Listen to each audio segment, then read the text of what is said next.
turn it on, and then there's a control here for the speed. And that's pretty much it. What they say is that slower speeds are good for lighter weight objects like nuts, and then the higher speed for things like apples. So we've been pretty impressed with it for apples so far. We have not tried it on chestnuts, but they definitely market this for picking up anything off the ground.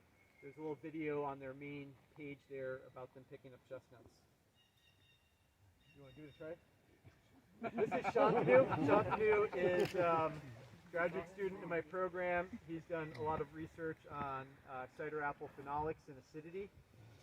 And I've roped him into helping me out today and doing the demo. Let's try this here.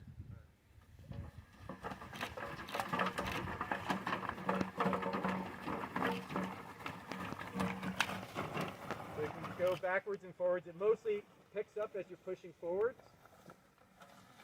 The wheels are slanted in, which just helps to give it traction so you can drive in. The instruction manual that it came with said that it was appropriate for people 10 years old and up. So child labor laws are another factor, but that's what the instruction manual said.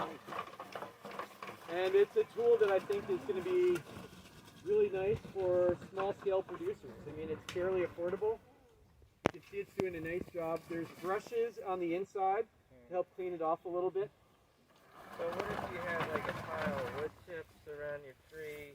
It'll pick up everything. So